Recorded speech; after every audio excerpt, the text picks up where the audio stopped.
Okay, നമുക്ക് start ചെയ്യാം. Good morning. അപ്പം ഒരു ഞായറാഴ്ച എല്ലാവരും ഒരു പരിപാടിക്ക് വന്നിട്ടുണ്ട്. അപ്പം വെൽക്കം ടു ആൾ. ഈ ഒരു പ്രോഗ്രാം എന്താ വെച്ചാൽ നമ്മൾ ഫിസിയോതെറാപ്പി കൊണ്ട് ഒരുപാട് എൻക്വയറീസ് വരുന്നൊരു മേഖലയാണ്. എനിക്ക് പറഞ്ഞാൽ ഡെയിലി എന്ന് പറഞ്ഞു കഴിഞ്ഞാൽ തന്നെ എനിക്ക് എൻക്വയറീസ് വരുന്നൊരു മേഖലയാണ് ഈ പറയുന്ന ഫിസിയോതെറാപ്പി ജോബ്സ്. എങ്ങനെയാണ് സാർ എന്താ ചെയ്യേണ്ടത്, ഈ പറയുന്ന മാതിരി എന്തൊക്കെ ലൈസൻസിങ് ആണ്, എങ്ങനെയൊക്കെയാണ് ഇതിൻ്റെ കാര്യങ്ങൾ എന്നൊക്കെ ചോദിച്ചിട്ട് നമുക്ക് ഒരുപാട് എൻക്വയറീസ് വരുന്നതാണ്. അപ്പം ഞാൻ അതുകൊണ്ടാണ് ഞാൻ എടുക്കാറ്. ഞാൻ എല്ലാ വർഷവും ഇതേപോലെ ഒരു ക്ലാസ് എടുക്കാറുണ്ട് പൊതുവിൽ. അപ്പോൾ വർഷത്തെ ഇതാണിത്. അപ്പം നമുക്ക് തുടങ്ങാം. അപ്പം എല്ലാവരും ഫിസിയോസ് യുഎയിലോട്ട് വരാനോ അല്ലെങ്കിൽ ലൈസൻസി എക്സാം ക്ലിയർ ചെയ്തിട്ട് എന്തൊക്കെയാണ് ഇവിടുത്തെ കാര്യങ്ങൾ, ജോബ് സെർച്ചിങ്ങും കാര്യങ്ങളൊക്കെ ആയിരിക്കും ഉണ്ടാവുക. സോ യുഎയിൽ ജോബ് സെർച്ച് ചെയ്യുന്ന സമയത്ത് നമ്മൾ കീപ്പ് ചെയ്യേണ്ട എന്തൊക്കെയാണ് എന്നുള്ളതാണ്. നമ്മൾ ഈ ഒബ്ജക്റ്റീവ് എന്ന് പറയുന്നത് നമ്മൾ ഇന്ന് ഡിസ്കസ് ചെയ്യാൻ പോകുന്ന കാര്യങ്ങൾ ഒരു ജനറൽ അവയർനെസ് അബൌട്ട് യുഎഇ ആണ്. ബോട്ടായി പോയി, എബൌട്ട് ആണ് കേട്ടോ. Licensing in UAE, things to keep in mind before searching jobs in UAE, interview tips, salary negotiation tips. അതായത് നമ്മളൊരു ജോലിക്കൊക്കെ വന്നു കഴിഞ്ഞ് കഴിഞ്ഞാൽ ചെയ്യുന്നത്. ഞാൻ ലൈസൻസിങ്ങിൻ്റെ അത്ര ഡീപ്പായിട്ട് ഇതിൽ പോകുന്നില്ല, കാരണം ഇതിൻ്റെ മുമ്പ് ഞാൻ ലൈസൻസിങ്ങിനെ ഡീപ്പായിട്ട് ഒരു ക്ലാസ് എടുത്തിട്ടുണ്ട്. ഞാനത് ഈ വർഷം എടുക്കണം എന്ന് ഉദ്ദേശിക്കുന്നുണ്ട്. അത് എന്തായാലും പിന്നീട് അറിയിക്കാം. അങ്ങനെ ഒരു ക്ലാസ് എടുക്കുന്നതിന് ലൈസൻസ് എന്താണെന്നും അതിൻ്റെ ഡീറ്റെയിൽസ് എന്താണെന്നുള്ളത് പറ്റിയിട്ട്. അപ്പം നമുക്ക് ഫസ്റ്റ് നമുക്ക് യുഎഇനെ പറ്റിയിട്ടൊന്ന് പറയാം. യുഎഇനെ പറ്റിയിട്ട് ഇവിടെ വർക്ക് ചെയ്യുന്ന ആളുകൾക്കൊക്കെ അറിയുന്നുണ്ടാവും എന്താണ് എങ്ങനെയാണ് എന്നുള്ളതൊക്കെ. പക്ഷെ അറിയാതെ നാട്ടിൽ നിൽക്കുന്ന ആളുകൾക്ക് വേണ്ടിയിട്ടുള്ളൊരു ചെറിയൊരു അവയർനെസ് ആണ്. പിന്നെ യുഎഇ എന്ന് പറയുന്നത് ഒരു ഫെഡറൽ ഗവൺമെന്റിൽ വർക്ക് ചെയ്യുന്ന ഒരു സിസ്റ്റമാണ്. 7 എമിറേറ്റ്സുകൾ കൂടി ചേർന്നിട്ടുള്ള ഒരു കൺട്രിയാണ്. അബുദാബിയാണ് ക്യാപിറ്റൽ എന്ന് പറയുന്നത്. പൊതുവെ ആളുകൾ നാട്ടിൽ വിചാരിച്ചു വെച്ചിരിക്കുന്നത് ദുബായ് ആണ് എന്നാണ്. കാരണം പൊതുവെ അറിയപ്പെടുന്നത് ദുബായ് എന്ന് അറിയപ്പെടുന്നതുകൊണ്ട് ദുബായ് ആണ് ക്യാപിറ്റൽ എന്നാണ്. പക്ഷെ അതല്ല, അബുദാബിയാണ് ക്യാപിറ്റൽ എന്ന് പറഞ്ഞത്. 2024 പോപ്പുലേഷനിൽ പറഞ്ഞത് ഏകദേശം 10 മില്യൺസ് ആളുകൾ ഇവിടെ യുഎഇയിൽ ഉണ്ട് എന്നാണ് പറയപ്പെടുന്നത്. അതിലാകെ 11% ഉള്ളൂ എമറാത്തികൾ, അതായത് ലോക്കൽസ്. ബാക്കിയെല്ലാം എക്സ്പാറ്റ്സ് ആണ്. അപ്പോൾ ഒരു ലാർജർ സിറ്റിയാണ്, അറിയാമല്ലോ, എല്ലാവർക്കും അറിയാം. എല്ലാവരും ഒരു ഡ്രീം പ്ലേസ് ആണ് ദുബായ് എന്ന് പറഞ്ഞു കഴിഞ്ഞാൽ. ഒഫീഷ്യൽ ലാംഗ്വേജ് എന്ന് പറയുന്നത് അറബിക്കാണ്, പക്ഷേ ഇസ്ലാമിക്കാണ് ഒഫീഷ്യൽ റിലീജിയൻ. പക്ഷേ ഇംഗ്ലീഷാണ് കോമൺലി സംസാരിക്കുന്നത്. എന്ന് വെച്ചാൽ ട്രേഡിങ് എന്നുള്ള ആവശ്യങ്ങൾക്ക് വേണ്ടിയിട്ട് നമ്മൾ പൊതുവെ സംസാരിക്കുന്നത് ഇംഗ്ലീഷ് ലാംഗ്വേജ് ആണ്. പിന്നെ ഇതിൽ വരുന്ന വേറൊരു സംഭവം എന്താണെന്ന് വെച്ച് കഴിഞ്ഞ് കഴിഞ്ഞാൽ, പിന്നെ യുഎഇ 7th റാങ്കാണ്, ഗ്ലോബലി 7th റാങ്കിലാണ് യുഎഇ എന്ന് പറയുന്നത് കിടക്കുന്നത്. ഗ്യാസ്, ഓയിൽ റിസർവോയർ എന്നുള്ളതിനൊക്കെ ബേസ് ചെയ്തിട്ട് 7th റാങ്കിലാണ് യുഎഇ നിൽക്കുന്നത്.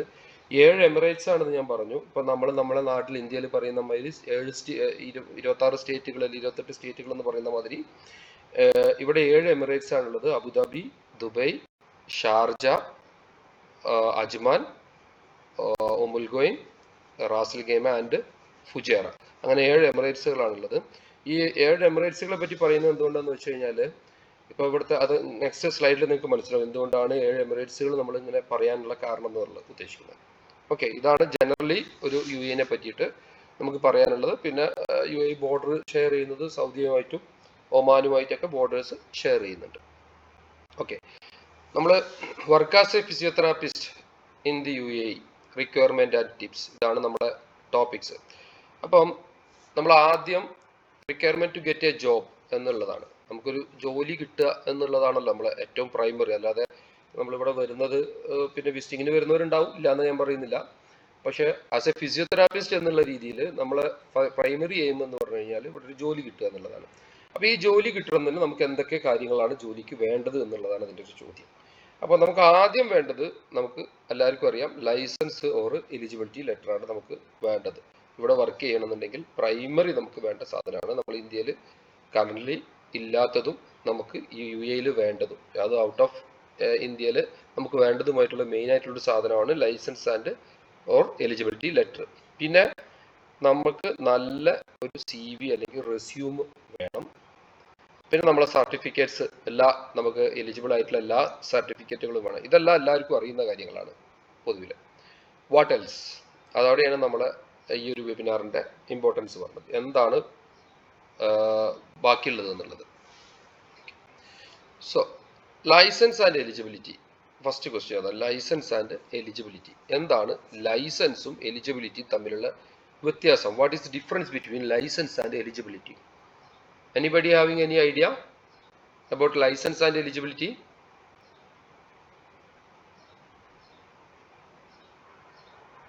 Hello, am I audible? കേൾക്കാൻ പറ്റുന്നുണ്ടോ? ലൈസൻസും എലിജിബിലിറ്റിയും തമ്മിലുള്ള വ്യത്യാസം എന്താണെന്ന് അറിയോ? എത്ര ആൾക്കറിയാം?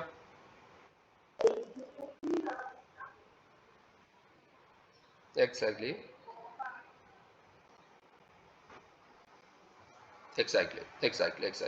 അതാണ് കാരണം. പല ആളുകളെയും നമ്മൾ ഇവിടെ വന്ന് ജോബ് സെർച്ച് ചെയ്യുന്ന പല ആളുകളുടെയും റെസ്യൂമിൽ അവർ എഴുതി കാണിക്കും DHA ലൈസൻസ് എന്ന് എഴുതി കാണിക്കും. അവർക്ക് ജോബൊന്നും ആയിട്ടുണ്ടാവില്ല. അപ്പം നമ്മള് റെസ്യൂം എന്ന് പറഞ്ഞാൽ ഇറ്റ്സ് അവർ ഫേസ്. ഞാൻ റെസ്യൂമിനെ പറ്റി ഡിസ്കസ് ചെയ്യുമ്പോൾ അത് പറയാം. അപ്പം ഇത് അറിഞ്ഞിരിക്കണം നമ്മൾ വ്യക്തമായിട്ട്. ലൈസൻസ് എന്താണെന്നും എലിജിബിലിറ്റി, നിങ്ങൾ എക്സാം എഴുതി ക്ലിയർ ആയി കഴിഞ്ഞ് കഴിഞ്ഞാൽ നിങ്ങൾക്ക് ലൈസൻസ് അല്ല കിട്ടുന്നത്.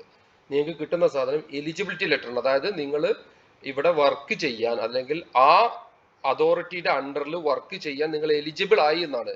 എലിജിബിൾ ആയി എന്നതിന്റെ അർത്ഥം നിങ്ങൾ പിന്നെ എന്താ പറയാ, ലൈസൻസ്ഡ് ആയി എന്നല്ല. നമ്മൾ ഡ്രൈവിംഗ് ലൈസൻസിന് മുമ്പ് ലേണേഴ്സ് കിട്ടുമല്ലോ. ലേണേഴ്സ് കിട്ടുന്ന സമയത്ത് നമുക്ക് ഡ്രൈവ് ചെയ്യാനുള്ള പെർമിഷൻ ആയിട്ടില്ല. അത് ലേണേഴ്സ് കിട്ടുന്ന എന്തിനാന്ന് പറഞ്ഞു കഴിഞ്ഞാൽ നമ്മൾ വേറൊരാൾ അണ്ടറിൽ വർക്ക് ചെയ്യുക, അതായത് നമ്മൾ പഠിക്കാൻ വേണ്ടിയിട്ടുള്ള സാധനമാണ് എന്ന് പറയുന്ന മാതിരി. എലിജിബിലിറ്റി എന്ന് പറഞ്ഞു കഴിഞ്ഞാൽ നിങ്ങൾ എലിജിബിൾ ആയി, അത് അവിടെ വർക്ക് ചെയ്യാനുള്ള എലിജിബിൾ ആയി. ഇനി നിങ്ങൾക്ക് ഒരു ജോലി കിട്ടണം. ജോലി കിട്ടിക്കഴിഞ്ഞാൽ നമ്മൾ ഈ എലിജിബിലിറ്റി ലെറ്റർ നമ്മൾ എന്ത് ചെയ്യും, ലൈസൻസിലോട്ട് കൺവേർട്ട് ചെയ്യും. അത് പ്രത്യേകം ശ്രദ്ധിച്ചു വെക്കുക. അതുകൊണ്ട് നിങ്ങൾ റെസ്യൂമിലൊക്കെ എഴുതുന്ന സമയത്ത് എലിജിബിലിറ്റി ആണെങ്കിൽ എലിജിബിലിറ്റി എന്നും ലൈസൻസ് ആണെങ്കിൽ ലൈസൻസ് എന്നും മെൻഷൻ ചെയ്യണം പ്രത്യേകമായിട്ട്. കാരണം ഒരു 99% ഇതിലും നമ്മളെ റെസ്യൂമിലും ഞാൻ കാണുന്നത് അവർ ലൈസൻസ് എന്നാണ് എഴുതാറുള്ളത്. പക്ഷെ അവർക്ക് ലൈസൻസ് ആയിട്ടുണ്ടാവില്ല, അവർക്ക് എലിജിബിലിറ്റി മാത്രമേ ഉണ്ടായിട്ടുണ്ടാവുള്ളൂ. Okay, clear?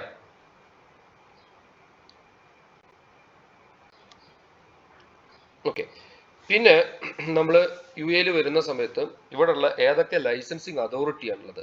കറന്റ് നമുക്ക് 5 ലൈസൻസിങ് അതോറിറ്റിയാണ് കറന്റ് ഇപ്പം ഞാൻ ഇന്ന് പറയുന്ന ഈ ദിവസം വരെ നമുക്കുള്ളത് 5 ലൈസൻസിങ് അതോറിറ്റിയാണ്. എല്ലാവർക്കും അറിയാം, DHA Dubai health authority, MOHAP ministry of health and prevention, DOH department of health, DHCC Dubai health care city, SHA Sharjah health authority. ഞാൻ ഇതിനെപ്പറ്റി ഒരു ജനറൽ അവയർനെസ് തരാം. ഡീപ്പായിട്ട് പോകുമ്പോൾ പിന്നെ ഒരുപാട് ടൈം എടുക്കും. ഓക്കെ, DHA എന്ന് പറഞ്ഞു കഴിഞ്ഞാൽ ദുബായ് ഹെൽത്ത് അതോറിറ്റി. അതിന്റെ പേര് തന്നെ നമ്മൾ പറയുന്നുണ്ട് ദുബായ് ഹെൽത്ത് അതോറിറ്റി. അതായത് പിന്നെ ദുബായ് എമിറേറ്റ്സിൽ മാത്രമേ നമുക്ക് DHA വെച്ചിട്ട് പ്രാക്ടീസ് ചെയ്യാൻ പറ്റുള്ളൂ. MOHAP എന്ന് പറഞ്ഞു കഴിഞ്ഞാൽ ministry of health and prevention. അതായത് പിന്നെ ബാക്കിയുള്ള, അതായത് പിന്നെ ദുബായ് അബുദാബി ഒഴികെയുള്ള, ഇപ്പം ഷാർജയും, കാരണം ഷാർജയിൽ പുതിയ ഹെൽത്ത് അതോറിറ്റി വന്നു. അതല്ല എന്നുണ്ടെങ്കിൽ ബാക്കി മുമ്പ് എല്ലാ ദുബായ് അബുദാബി ഒഴികെയുള്ള ബാക്കി 5 എമിറേറ്റ്സിലും നമുക്ക് MOH വെച്ചിട്ട് വർക്ക് ചെയ്യാൻ പറ്റുമായിരുന്നു. ഇപ്പൊ ഷാർജ വന്നപ്പോൾ നമുക്ക് MOH വരച്ചു കഴിഞ്ഞാൽ 4 എമിറേറ്റ്സിൽ, അതായത് Ajman, Umm Al Quwain, Ras Al Khaimah and Fujairah, ഈ 4 എമിറേറ്റ്സിലും നിങ്ങൾ മെഡിക്കൽ പ്രാക്ടീഷണർ ആയിട്ട് വർക്ക് ചെയ്യണമെന്നുണ്ടെങ്കിൽ നിങ്ങൾക്ക് MOHAPയുടെ ലൈസൻസ് വേണം, അല്ലെങ്കിൽ എലിജിബിലിറ്റി വേണം. DOH എന്ന് പറഞ്ഞാൽ ഡിപ്പാർട്ട്മെന്റ് ഓഫ് ഹെൽത്ത്, പഴയ ഹാദ് എന്ന് പറയുന്ന സാധനം, അബുദാബിയുടെ സാധനം. DHCC എന്ന് പറഞ്ഞാൽ ദുബായ് ഹെൽത്ത് കെയർ സിറ്റി. ദുബായിൽ തന്നെ ഹെൽത്ത് കെയർ സിറ്റി എന്ന് പറഞ്ഞിട്ട് ഒരു ഫ്രീ സോൺ ഏരിയ ഉണ്ട്. അവിടെ എനിക്ക് തോന്നുന്ന ഏറ്റവും ചുരുങ്ങിയത് 300-400 ക്ലിനിക്സ് ഉണ്ടാവും, പല ക്ലിനിക്കുകളായിട്ട്, ചെറുതും വലുതുമായിട്ടുള്ള ഹോസ്പിറ്റൽ ഉൾപ്പെടെയുള്ള സംഭവങ്ങളുണ്ട്. അവിടെ പ്രാക്ടീസ് ചെയ്യണമെന്നുണ്ടെന്നുണ്ടെങ്കിൽ DHCC ലൈസൻസ് വേണം. മുമ്പ് അവർ DHA ലൈസൻസ് DHCCയിലോട്ട് കൺവേർട്ട് ചെയ്ത് കൊടുത്തിരുന്നു, പക്ഷെ ഇപ്പം അത് ചെയ്യുന്നില്ല. ഇപ്പം അത് DHCC ലൈസൻസ് തന്നെ സെപ്പറേറ്റ് ഹെൽത്ത് അതോറിറ്റി ആയിട്ട് മാറിയിട്ടുണ്ട്. പിന്നെ SHA ഷാർജ ഹെൽത്ത് അതോറിറ്റി, അത് റീസെന്റ് സ്റ്റാർട്ട് ചെയ്തതാണ്. അപ്പം ഇപ്പൊ ഷാർജയിൽ വർക്ക് ചെയ്യണമെന്നുണ്ടെന്നുണ്ടെങ്കിൽ ഷാർജ ഹെൽത്ത് അതോറിറ്റി വേണം.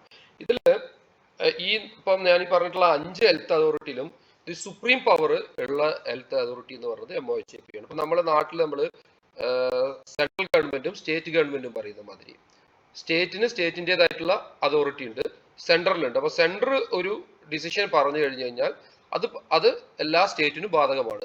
ഞാൻ നാട്ടിൽ നമ്മൾ മനസ്സിലാവാൻ പറ്റിയ ഉദാഹരണം പറഞ്ഞത് മാത്രം.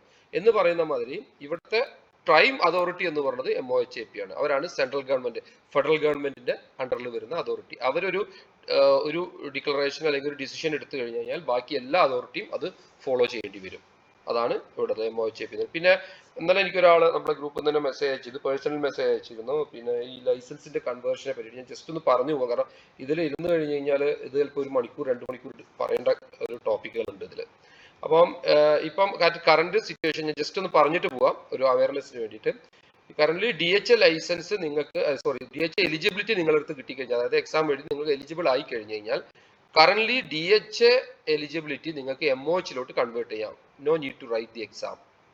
അതാണ് ഇപ്പൊ കറന്റ് ഉള്ള റൂള്. അപ്പോൾ നിങ്ങൾക്ക് DHAയും MOHന്റേതും കൺവേർട്ട് ചെയ്യാം. അതിന് ആ പ്രോസസ്സിംഗ് നിങ്ങൾ കടന്നു പോകണം, എക്സാം എഴുതണ്ട എന്നുള്ള ഒരു ഇത് മാത്രമേ ഉള്ളൂ. അതായത് അതിന്റെ ഡാറ്റ ഫ്ലോ കൺവേർഷനും കാര്യങ്ങളെല്ലാം നിങ്ങൾ ചെയ്യേണ്ടി വരും MOHന്റെ. പക്ഷേ എക്സാം എഴുതണ്ട. നിങ്ങൾക്ക് MOHAP എലിജിബിലിറ്റിന്റെ പ്രത്യേകത 5 വർഷത്തെ വാലിഡിറ്റി ഉണ്ട്. ബാക്കിയെല്ലാം 1 വർഷമേ ഉള്ളൂ. മറ്റേത് 5 വർഷത്തെ വാലിഡിറ്റി ഉണ്ട്. പക്ഷേ ഈ 5 വർഷത്തിനും കുറച്ച് ക്ലോസസ് ഉണ്ട്. അത് നമ്മൾ പിന്നീടത്തെ ക്ലാസ്സിൽ ഞാൻ പറയാം. അത് കാരണം അത് ഞാൻ നേരത്തെ പറഞ്ഞ മാതിരി അത് പറഞ്ഞു പോവുകയാണെങ്കിൽ ഒരുപാട് ഡീറ്റെയിൽസ് ആയിട്ട് പറഞ്ഞു കൊണ്ടുവരും. അപ്പോൾ DHA എങ്ങനെയാണ്, MOHAP ആണ്, DOH, DSCC, SH. ഇപ്പം നിങ്ങൾക്ക് ഒരു ജനറൽ ഐഡിയ കിട്ടിയിട്ടുണ്ടാവും എന്ന് കരുതുന്നു ഇവിടുത്തെ ലൈസൻസിങ് എക്സാംസിനെ പറ്റിയിട്ട്. ഓക്കെ. പിന്നെ നമ്മൾ ഇവിടെ വരുന്ന സമയത്ത് മെയിനായിട്ട് ശ്രദ്ധിക്കേണ്ട ഒരു സാധനമാണ് കരിക്കുലം വിറ്റ് അല്ലെങ്കിൽ റെസ്യൂം. എന്താണ് കരിക്കുലം വിറ്റ്, എന്താണ് റെസ്യൂം? ഇത് രണ്ടിനുള്ള ഡിഫറൻസ് നമ്മൾ വളരെ വ്യക്തമായിട്ട് അറിഞ്ഞിരിക്കണം. കരിക്കുലം വിറ്റ് എന്ന് പറഞ്ഞു കഴിഞ്ഞാൽ CV എന്ന് പറഞ്ഞാൽ curriculum vitae present short accounts of one's career and qualification prepared typically by the applicant for a position. അതേപോലെ റെസ്യൂം എന്ന് പറഞ്ഞാൽ ഒരു കൺസൈസ്ഡ് പിക്ചർ ആണ്. അതിൽ skills, qualification of a specific position, so length tend to be shorter and dedicated by years of experience. അപ്പം നമ്മൾ ഇപ്പം curriculum വിറ്റ് എന്ന് പറഞ്ഞു കഴിഞ്ഞാൽ ഒരു 4-5 പേജുള്ള ഒരു സാധനം നമുക്ക് CV ഉണ്ടാക്കാം. 5-8 പേജുള്ള CV ഒക്കെ നമ്മൾ അറ്റൻഡ് ചെയ്ത ഒരു 10-15 വർഷം എക്സ്പീരിയൻസ് ഉള്ള ആളാണെങ്കിൽ അയാൾ അറ്റൻഡ് ചെയ്ത ഒരു കോൺഫറൻസ് തന്നെ എഴുതി കഴിഞ്ഞാൽ തന്നെ ഒരു 3-4 പേജ് വരും. പിന്നെ അയാൾ ചെയ്ത കോഴ്സസ് അതൊക്കെ കൂടി വരുമ്പോൾ തന്നെ ഈ കരിക്കുലം വിറ്റ് വരുമ്പോൾ 5-8 പേജ് വരും സത്യം പറഞ്ഞാൽ. അപ്പം ഒരു കാര്യം മനസ്സിലാക്കേണ്ടതെന്ന് വെച്ച് കഴിഞ്ഞാൽ നമുക്ക് ഒരുപാട് ക്വാളിഫിക്കേഷൻസും കാര്യങ്ങളൊക്കെ ഉണ്ടാവും. പക്ഷേ നമ്മളൊരു ജോബിന് അപ്ലൈ ചെയ്യുന്ന സമയത്ത് അവര് നോക്കില്ല, അതായത് ആസ് ആൻ എംപ്ലോയർ അല്ലെങ്കിൽ ഒരു എംപ്ലോയർ എന്നുള്ള രീതിയിൽ അവര് നോക്കുന്നത് ഞങ്ങൾക്ക് വേണ്ട സാധനങ്ങൾ നിങ്ങളുടെ കയ്യിലുണ്ടോ എന്ന് മാത്രമേ നോക്കുള്ളൂ. അല്ലാതെ നിങ്ങൾക്ക് കുറെ സാധനങ്ങൾ ഉണ്ടോ എന്നുള്ളത് അവരെ സംബന്ധിച്ചൊരു വിഷയമല്ലായിരിക്കില്ല. ഞങ്ങൾക്ക് വേണ്ട സാധനങ്ങൾ നിങ്ങളുടെ കയ്യിലുണ്ടോ അത്ര മാത്രമേ അവർക്ക് അറിഞ്ഞാൽ മതി.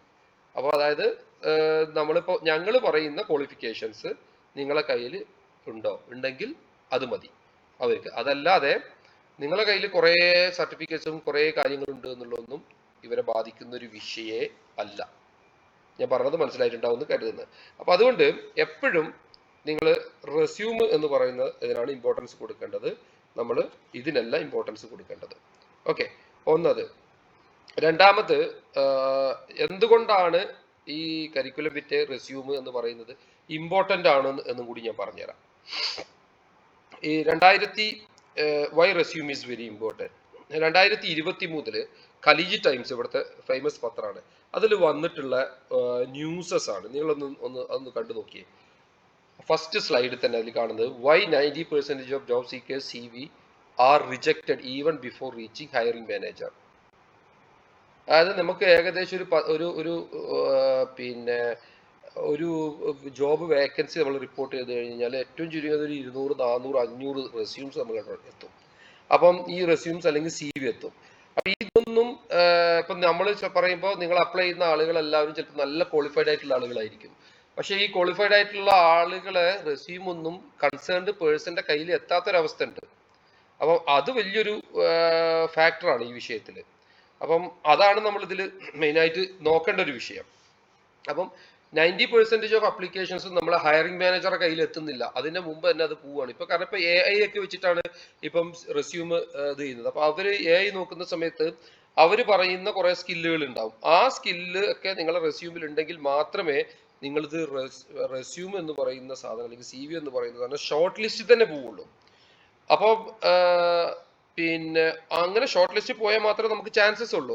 അതുകൊണ്ടാണ് പല ആളുകളും ഇവിടെ വന്നു കഴിഞ്ഞ് കഴിഞ്ഞാൽ പറയുന്നുണ്ട്, സാറേ ഞാൻ ഏകദേശം ഒരു 200ഓളം അല്ലെങ്കിൽ 300ഓളം ഞാൻ ഇത് അയച്ചു, എന്താ പറയാ, റെസ്യൂംസ് ഞാൻ അയച്ചു, പക്ഷെ ഒരു കാര്യമില്ല, ഇനി ഒരു കോള് പോലും വന്നില്ല എന്ന് പറഞ്ഞത് അവര് പറയുന്ന ക്രൈറ്റീരിയ ഞാൻ മീറ്റ് ചെയ്യാത്തത് കൊണ്ടാണ് എത്താത്തത്. ഇതൊരു അവിടെ ന്യൂസിൽ വന്നിട്ടുള്ള റിപ്പോർട്ടാണ്. അതുകൊണ്ട് തന്നെ ഇത് നമ്മളൊരു എന്താ പറയാ, ഒരു ഇമ്പോർട്ടൻ്റ് ആയി കാണേണ്ട ഒരു സംഭവം കൂടിയാണ്.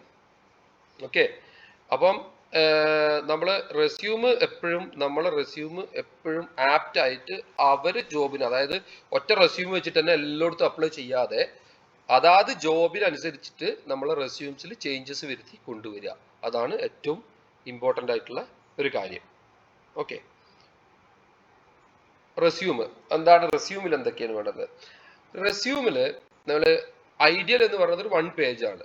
ചില ആളുകൾക്ക് ഇപ്പം 1 പേജിൽ കൂടുതൽ അല്ലെങ്കിൽ മാക്സിമം അപ് ടു 2 പേജസ് വരെ വരാം. അപ്പം ഇപ്പം നമ്മൾ യൂസ് ചെയ്യുന്നത് മറ്റേ ATS ഫ്രണ്ട്ലി ആയിട്ടുള്ള സാധനങ്ങളാണ് പറയുന്നത്. ATS friendly. അപ്പം ഞാൻ സാധാരണ ഇവിടെ വരുന്ന ആളുകളോട് ഞാൻ അഡ്വൈസ് ചെയ്യാറുള്ളത്, എപ്പോഴും നിങ്ങൾ 2 റെസ്യൂം ഉണ്ടാക്കുക.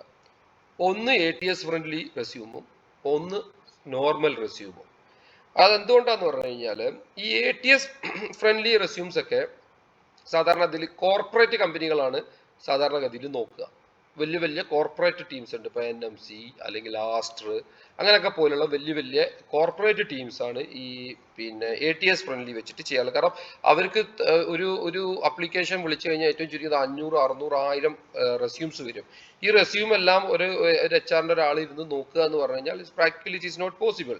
അപ്പോൾ അവർ ചെയ്യുന്ന പരിപാടി എന്ന് വെച്ചാൽ ഈ പറഞ്ഞ മാതിരി ATS സോഫ്റ്റ്വെയറിൽ ഇട്ട് കഴിഞ്ഞ ശേഷം അവർ പറയുന്ന കീ പോയിന്റ്സ് ഉണ്ടോ എന്ന് നോക്കിയതിന് ശേഷം മാത്രമേ നമ്മളത് ചെയ്യുള്ളൂ. അപ്പോൾ അതുകൊണ്ട് 2 റെസ്യൂം ഉണ്ടാക്കുക. അപ്പോൾ എപ്പോഴും നിങ്ങൾ കോർപ്പറേറ്റ് കമ്പനികളിൽ അപ്ലൈ ചെയ്യുന്ന സമയത്ത് ATS ഫ്രണ്ട്ലി റെസ്യൂംസും അതല്ലാതെ നോർമൽ ക്ലിനിക്സും കാര്യങ്ങളൊക്കെ ഉണ്ട്. അപ്പോൾ അങ്ങനെ അപ്ലൈ ചെയ്യുന്ന സമയത്ത് നിങ്ങൾ എപ്പോഴും നമ്മളെ സാധാരണ ഒരു റെസ്യൂം കൂടി ചെയ്യായിരിക്കും നന്നാവുക. അപ്പം ഇതിൽ ഐഡിയൽ പേജ് എന്ന് പറഞ്ഞു കഴിഞ്ഞാൽ 1 പേജാണ്. ഇനിയിപ്പോൾ മാക്സിമം നമുക്ക് 2 പേജസ് ആക്കാം. ഷുഡ് കണ്ടെയ്ൻ ഒരു കളേർഡ് ഫോട്ടോ വേണം. അത് പലരും ചോദിക്കാറുണ്ട്, ഫോട്ടോ വെക്കാൻ പറ്റുമോ പറ്റൂല എന്നുള്ളത്. വെക്കാം, ഒരു പ്രശ്നമില്ല കേട്ടാ. It should be pleased while looking. അതൊരു വലിയൊരു ഫാക്ടറാണ്. ഞാൻ എന്തുകൊണ്ടാണ് അത് പറയുന്നത് വെച്ച് കഴിഞ്ഞാൽ, ചില ആളുകൾ 2 പേജിൽ റെസ്യൂം ഉണ്ടാക്കും. അപ്പോൾ ഒരു പേജ് ഫുള്ളും ഉണ്ടാവും, 2 പേജിൽ ഒരു 1/4 ഭാഗം ഉണ്ടാവും, അല്ലെങ്കിൽ 1/2 പേജ് ഉണ്ടാവും, ബാക്കി അങ്ങനെ ബ്ലാങ്ക് ആയിട്ട് കിടക്കും. ഒന്നല്ലെങ്കിൽ നിങ്ങൾ 2 പേജാണ് റെസ്യൂം ഉണ്ടാക്കുന്നതെങ്കിൽ 2 പേജ് ഫുൾ ആയിട്ട് ഉണ്ടാക്കണം. അതല്ല എങ്കിൽ ഒറ്റ പേജ് ഉണ്ടാക്കിയാൽ മതി, പ്രശ്നമില്ല. അപ്പം എന്തുണ്ടാവും എന്ന് പറഞ്ഞു കഴിഞ്ഞാൽ, ഇത് കാണുമ്പോൾ നമ്മൾ ഒരു റെസ്യൂം നമ്മൾ ഷോർട്ട് ലിസ്റ്റ് ചെയ്ത് നമ്മൾ എടുത്തു നോക്കുന്ന സമയത്തേ അത് നോക്കുന്ന ആൾക്കൊരു പ്ലസന്റ് വന്നു കഴിഞ്ഞാൽ അയാൾ അതിലൂടെ പോവുള്ളൂ. അതല്ലാന്നുണ്ടെന്നുണ്ടെങ്കിൽ അതിങ്ങനെ നോക്കിയാൽ അവിടെ അങ്ങ് വെക്കും. അപ്പം നമ്മളെ ചാൻസസ് കുറയാണ്. നമ്മളെ എന്ന് വെച്ച് കഴിഞ്ഞാൽ ഈ റെസ്യൂം എന്ന് പറയുന്നത് നമ്മളെ ഫേസ് ആണ്. ഇപ്പൊ നമുക്ക് എത്ര ക്വാളിഫിക്കേഷൻ ഉണ്ട് എന്നുള്ളത് നമ്മൾ അവരെ അറിയണമെന്നുണ്ടെങ്കിൽ അറ്റ്ലീസ്റ്റ് നമ്മളെ റെസ്യൂം അവർ പോയി കഴിഞ്ഞാൽ മാത്രമേ അവർക്ക് അറിയുള്ളൂ ഇയാൾ ഇതിലൊക്കെ ക്വാളിഫൈഡ് ആണ് എന്നുള്ളത്. അപ്പം ഈ നമ്മളെ ഫേസ് പ്രസന്റ് ചെയ്യുന്ന ഒരു സാധനമാണ് റെസ്യൂം. അപ്പൊ റെസ്യൂം എപ്പോഴും നമ്മൾ അതൊരു ആ രീതിയിൽ പ്രസന്റ് ചെയ്താൽ മാത്രമേ നമുക്ക് എന്തുണ്ടാവുള്ളൂ, നമുക്ക് ജോലിയുടെ സാധ്യതകൾ കൂടുതൽ കിട്ടുള്ളൂ. അപ്പൊ അത് പ്രത്യേകം ശ്രദ്ധിക്കുക. റെസ്യൂം എപ്പോഴും ഒരു പ്ലസ്ഡ് ആയിരിക്കണം, അതല്ലാതെ നമ്മൾ അവിടെ ഇവിടെ ആക്കുക. അതേപോലെ അലൈൻമെന്റ്സ്, ഈ കാര്യങ്ങളൊക്കെ പ്രോപ്പർ ആയിട്ട്. ചില ആളുകൾ കാണാം ഒരു സ്പേസിംഗ് എന്ന് പറഞ്ഞു കഴിഞ്ഞാൽ ഒരു സെന്റൻസ് കഴിഞ്ഞിട്ട് പിന്നെ 2 ലൈൻ കഴിഞ്ഞിട്ടാവും അടുത്ത സെന്റൻസ് എഴുതുക. കാരണം എന്താ, ഈ 2 പേജ് നിറക്കാൻ വേണ്ടിയിട്ട്. നിങ്ങൾ അങ്ങനെ ചെയ്യണ്ട. അങ്ങനെ നിങ്ങൾക്ക് ഇല്ല എന്നുണ്ടെങ്കിൽ ഒരൊറ്റ പേജ് മതി. പക്ഷെ അത് കൺസൈസ്ഡ് ആയിട്ട് പ്രിസൈസ്ഡ് ആയിട്ട് നിങ്ങൾ കൊടുക്കുകയാണെന്നുണ്ടെങ്കിൽ അത് ലുക്കിംഗ് ഗുഡ് ആണെന്നുണ്ടെങ്കിൽ ഉറപ്പായിട്ട് ആളുകൾ അത് സ്വീകരിക്കും. ഓക്കെ, അപ്പൊ അത് പ്രത്യേകം ശ്രദ്ധിക്കുക. റെസ്യൂം ഉണ്ടാക്കുന്ന സമയത്ത് 1 പേജ് 2 പേജ് അതിൽ കൂടുതൽ. ചില റെസ്യൂംസ് ഒക്കെ എനിക്ക് ചിലർ റെസ്യൂം അയക്കാൻ പറഞ്ഞു കഴിഞ്ഞാൽ അയച്ചു തരും, ഒരു 5 പേജ് ഉണ്ടാവും. ഒന്നാമത്തെ കാര്യം, നമ്മൾ ഓൾറെഡി വർക്കിംഗ് ഷെഡ്യൂളിലും ബിസി ഷെഡ്യൂളിലും പോകുന്ന ആളുകളാണ്. ഈ 2 പേജ് ഒന്നും ഇവിടെ വായിച്ചു വെക്കാൻ ആർക്കും നേരമില്ല. അത് നിങ്ങൾ ആദ്യം മനസ്സിലാക്കുക. ഒരാൾക്കും ഇവിടെ നേരമില്ല 2 പേജ് ഫുള്ളായിട്ട് വായിക്കാനൊന്നും. അപ്പൊ അതുകൊണ്ട് കഴിയുന്നതും ചുരുക്കിയിട്ട് നമ്മളെ കാര്യങ്ങൾ, നമ്മളെ എക്സ്പീരിയൻസും കാര്യങ്ങളും അതിൽ മാക്സിമം ഇൻക്ലൂഡ് ചെയ്യിച്ചിട്ട് ചെയ്യായിരിക്കും ഏറ്റവും നല്ലത്. ഓക്കെ, അടുത്തത് include relevant experience and expertise. അതായത് പിന്നെ നമ്മളെ പ്രോപ്പർ ആയിട്ടുള്ള എക്സ്പീരിയൻസും എക്സ്പെർട്ടൈസും എന്താണെന്ന് മെൻഷൻ ചെയ്യണം. Needs A local contact number. ഇപ്പൊ UAE അല്ലെങ്കിൽ UAE ഒരു കോൺടാക്ട് നമ്പർ വേണം. അതല്ലാതെ ചില ആളുകളുണ്ട് നാട്ടിലെ നമ്പർ വെച്ചിട്ട് റെസ്യൂം അയക്കും. നാട്ടിലെ ഒരു കാര്യം ആലോചിക്കുക, നാട്ടിലെ റെസ്യൂം അങ്ങനെ നമ്പർ അയച്ചു കഴിഞ്ഞാൽ ഇവിടുന്ന് ആരും നാട്ടിൽ കോൺടാക്ട് ചെയ്യില്ല. അത് ആദ്യം മനസ്സിലാക്കുക. നാട്ടിൽ ഡയറക്റ്റ് കോൺടാക്ട് ചെയ്യില്ല എന്നുള്ളത് മനസ്സിലാക്കുക. Unless and until you are getting A enough back support. അതായത് നിങ്ങൾക്ക് അത്രയും റെക്കമെൻഡേഷനും കാര്യങ്ങളും ഇല്ലാത്തടത്തോളം കാലം ഇവിടെ നിങ്ങൾ നാട്ടിൽ നിന്ന് റെസ്യൂം അയച്ച് നാട്ടിൽ നമ്പർ അയച്ചു കഴിഞ്ഞാൽ കോൺടാക്ട് ചെയ്യുന്ന ആളുകൾ വളരെ റെയർ ആയിരിക്കും. No need to mention work responsibilities unless and until you don't have enough experience in the management level or any other special kind of responsibility. അതാണ് അടുത്തത്. ഈ റെസ്യൂം നിറക്കാൻ വേണ്ടിയിട്ട് ഇപ്പം ഒരു ക്ലിനിക്കിന്റെ പേര് എഴുതും. ആ ക്ലിനിക്കിൽ എഴുതും IFT ഞാൻ യൂസ് ചെയ്തിട്ടുണ്ട്, അൾട്രാസൗണ്ട് യൂസ് ചെയ്തിട്ടുണ്ട്, മറ്റേ എന്താ പറയുക മൊബിലൈസേഷൻ യൂസ് ചെയ്തിട്ടുണ്ട്, ഞാൻ TKR പേഷ്യനെ കണ്ടിട്ടുണ്ട്, അങ്ങനത്തെ പേഷ്യനെ കണ്ടിട്ടുണ്ട്, ഇങ്ങനത്തെ പേഷ്യനെ കണ്ടിട്ടുണ്ട് എന്നിട്ട് എഴുതും. എന്നിട്ട് അതിന്റെ അടിയിൽ അടുത്ത ക്ലിനിക്കിന്റെ എക്സ്പീരിയൻസ് എഴുതുമ്പോൾ ഇതേ സാധനം തന്നെ വീണ്ടും കയറ്റും. ദയവ് ചെയ്തിട്ട് നമ്മൾ മനസ്സിലാക്കേണ്ട ഒരു കാര്യം, IFT യൂസ് ചെയ്യുക, അൾട്രാസൗണ്ട് യൂസ് ചെയ്യുക എന്നുള്ളത് നിങ്ങളുടെ സ്കില്ലൊന്നല്ല. അത് ഒരു ഫിസിയോതെറാപ്പിസ്റ്റ് എന്നുള്ള രീതിയിൽ നമ്മുടെ ജോബ് റെസ്പോൺസിബിലിറ്റിയാണ്. അതിങ്ങനെ മെൻഷൻ ചെയ്യേണ്ട ആവശ്യമില്ല. ഇതൊക്കെ മെൻഷൻ ചെയ്ത് വരുമ്പോഴാണ് ഞാൻ ഈ പറഞ്ഞ 4-5 പേജ് ആയിട്ട് വരുന്നത്. അതൊന്നും മെൻഷൻ ചെയ്ത് നിങ്ങൾക്കൊരു മാനേജ്മെന്റ് എക്സ്പീരിയൻസ് ഉണ്ടെങ്കിൽ ഓക്കെ വി ക്യാൻ, നമ്മളതിപ്പോ ഒരു ടീം ലീഡാണ്, അതല്ലെങ്കിൽ നമ്മൾ ഒരു ക്ലിനിക്കിന്റെ ഇൻചാർജ് ആയിട്ട് വർക്ക് ചെയ്തിട്ടുണ്ട്, യെസ് ഇറ്റ്സ് എ റെസ്പോൺസിബിലിറ്റി, ഒരു മാനേജർ റെസ്പോൺസിബിലിറ്റി ഉണ്ട്, നിങ്ങൾക്ക് അത് മെൻഷൻ ചെയ്യാം. അതല്ലാന്നുണ്ടെങ്കിൽ ഞാനൊരു സ്പെഷ്യൽ കൈൻഡ് ഓഫ് റെസ്പോൺസിബിലിറ്റി ഉണ്ട്, ഞാൻ ഇന്ന കാര്യത്തിൽ അല്ലെങ്കിൽ നമ്മൾ ഹോസ്പിറ്റലിൽ ഒരു ന്യൂറോ ഡിപ്പാർട്ട്മെന്റിന്റെ ഹാൻഡിൽ ചെയ്തിരുന്നത് ഞാനാണ്, അല്ലെങ്കിൽ ഓർത്തോ ഞാനാണ് ഹാൻഡിൽ ചെയ്തത്, അല്ലെങ്കിൽ പീഡിയാട്രിക്സ് ഞാനാണ് ഹാൻഡിൽ ചെയ്തത്, യെസ് ഇറ്റ്സ് എ റെസ്പോൺസിബിലിറ്റി. അങ്ങനെ മെൻഷൻ ചെയ്യാന്നല്ലാതെ ദയവ് ചെയ്തിട്ട് ട്രാക്ഷൻ മെഷീൻ യൂസ് ചെയ്തിട്ടുണ്ടെന്നും ഷോക്ക് വേവ് യൂസ് ചെയ്തിട്ടുണ്ടെന്നും IFT യൂസ് ചെയ്തിട്ടുണ്ടെന്നുള്ള കാര്യങ്ങൾ ദയവ് ചെയ്തിട്ട് എഴുതാതിരിക്കുക. ഓക്കെ. പിന്നെ മെൻഷൻ ചെയ്യേണ്ട കാര്യങ്ങൾ, ഡേറ്റ് ഓഫ് ബർത്ത് മെൻഷൻ ചെയ്യണം, ലാംഗ്വേജസ് ഏതൊക്കെയാണ് ലാംഗ്വേജ് എന്നുള്ളത് മെൻഷൻ ചെയ്യുക, മാരിറ്റൽ സ്റ്റാറ്റസ് മെൻഷൻ ചെയ്യുക, വിസ സ്റ്റാറ്റസ് മെൻഷൻ ചെയ്യുക. ചില ആളുകൾ ഇപ്പോൾ ലേഡീസ് ആണെന്നുണ്ടെങ്കിൽ ഹസ്ബൻഡ് വിസയിലൊക്കെ അങ്ങനെ ഉണ്ടെന്നുണ്ടെങ്കിൽ അത് ചെയ്യുക. കാരണം ചില ക്ലിനിക്കുകൾ എപ്പോഴും അങ്ങനത്തത് പ്രിഫർ ചെയ്യുന്നുണ്ട്, അതായത് പിന്നെ ഹസ്ബൻഡ് വിസയിലുള്ള, കാരണം അവർക്ക് അത്രയും ഇതിന്റെ ആവശ്യമില്ല, അത് എക്സ്പെൻസ് ചെയ്യേണ്ട ആവശ്യമില്ലല്ലോ, ഓൾറെഡി വിസ ഉള്ള ആളുകളാണ്. അപ്പോൾ അത് വേണം. പിന്നെ നാഷണാലിറ്റി എന്തുകൊണ്ടാന്ന് വെച്ച് കഴിഞ്ഞാൽ ചില ജോബുകൾ ചില നാഷണാലിറ്റിക്ക് വേണ്ടി സ്പെസിഫൈ ചെയ്തിട്ടുണ്ടാവും. അപ്പോൾ അതുകൊണ്ട് അത് അറിഞ്ഞിരിക്കണം സെക്സ് ഏതാണെന്നുള്ളത്. കാരണം ചിലപ്പോൾ പേര് കേട്ട് കഴിഞ്ഞാൽ ചില ആളുകളുടെയൊക്കെ പേര് കേട്ട് കഴിഞ്ഞാൽ ആണാണോ പെണ്ണാണോ എന്നുള്ളത് നമുക്ക് തിരിച്ചറിയാൻ പറ്റൂല.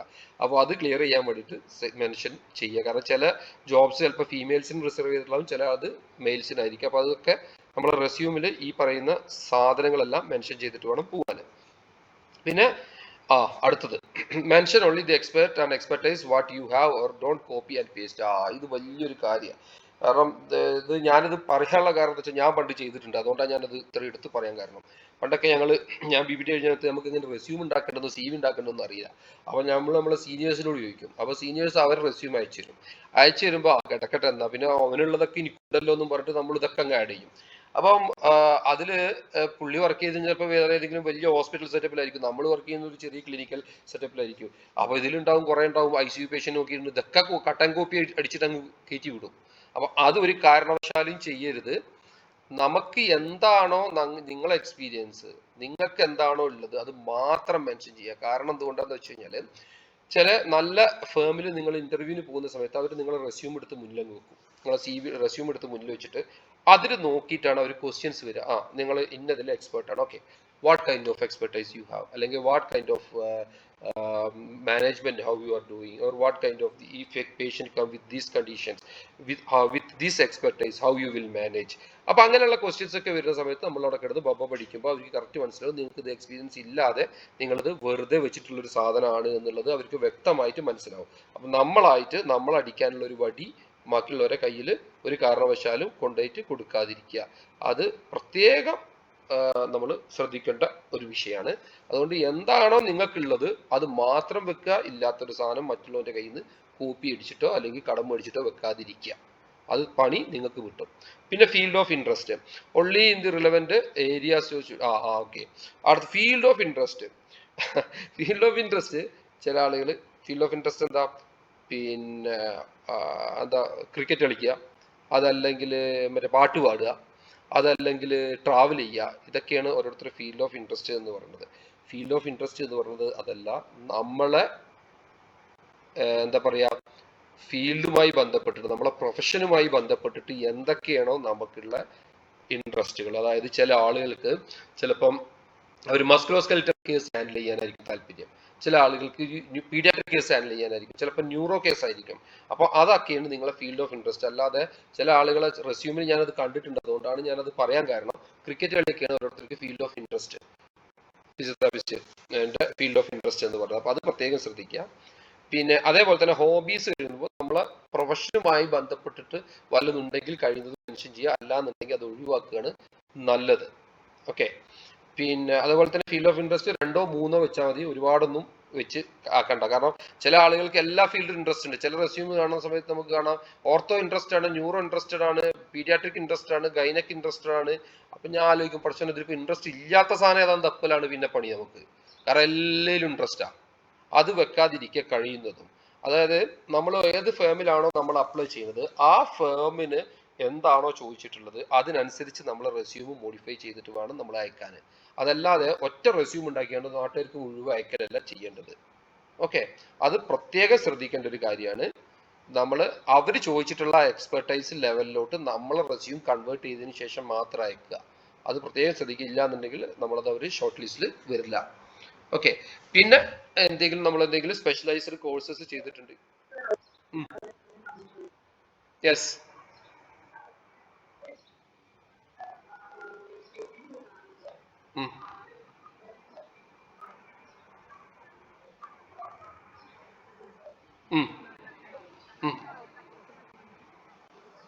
നിങ്ങൾക്ക് അപ്ലൈ ചെയ്യാൻ പറ്റില്ല. അപ്പൊ അവിടെയാണ് ഞാൻ ഈ പറയുന്ന കാര്യം. അപ്പൊ നിങ്ങൾ ആ ഏരിയയിൽ എക്സ്പെർട്ടൈസ് അല്ലാത്ത ഒരാളല്ലേ നിങ്ങൾ. ആ ഏരിയയിൽ ഇപ്പൊ പീഡിയാട്രിക് നിങ്ങൾക്ക് എക്സ്പീരിയൻസ് ഇല്ലാന്ന് കൂട്ടിക്കോ. ഫോർ എക്സാമ്പിൾ, നിങ്ങൾക്ക് ആ പീഡിയാട്രിക്കൽ എക്സ്പീരിയൻസ് ഇല്ലാത്ത ഒരാൾ, നിങ്ങൾ മസ്കുലോസ്കെൽറ്റലിൽ വർക്ക് ചെയ്യുന്ന ഒരാൾ ഇവിടെ വന്നിട്ട് പറയാണ് ഞാൻ പീഡിയാട്രിക്കലാണെന്ന് പറഞ്ഞിട്ട് ആ ജോലിക്ക് കയറി കഴിഞ്ഞ് കഴിഞ്ഞാൽ നിങ്ങൾക്ക് എത്രത്തോളം അതിൽ പെർഫോം ചെയ്യാൻ പറ്റും? അപ്പൊ ഈ ജോബ് ലൂസ് ചെയ്യാനുള്ള സാധ്യത കൂടുതൽ. നമുക്ക് പേരിനൊരു ജോബ് കിട്ടും, അവരെന്ത് പറയും 3 മന്ത് പ്രൊബേഷൻ എന്ന് പറഞ്ഞിട്ട് ഒരു പീരീഡ് ഉണ്ട്. ആ പീരീഡിൽ 1 മന്ത് കഴിയുമ്പോൾ അവർക്ക് മനസ്സിലാവും നമുക്ക് ഇതിൽ എക്സ്പീരിയൻസ് ഇല്ല, നേരെ ടെർമിനേറ്റ് ചെയ്തോളെ. ഒരുപാട് കേസസ് ഉണ്ട് അങ്ങനെ. അപ്പൊ നമുക്കൊരു സ്റ്റേബിൾ ജോലി ഇല്ല. നമ്മൾ കളവ് പറഞ്ഞിട്ടാണ് ജോബിൽ കയറുന്നത്. നമ്മൾ കളവ് പറഞ്ഞു, കാരണം എനിക്ക് എക്സ്പീരിയൻസ് ഇല്ലാത്തൊരു സാധനം. അതുകൊണ്ടാണ് ഞാൻ പറഞ്ഞത് റെസ്യൂമിൽ നിങ്ങൾക്ക് എന്തൊക്കെ എക്സ്പെർട്ടൈസ് ഉണ്ടോ അത് മാത്രം വെക്കുക. അതല്ലാത്ത സാധനങ്ങൾ ദയവ് ചെയ്ത് വെക്കാതിരിക്കുക.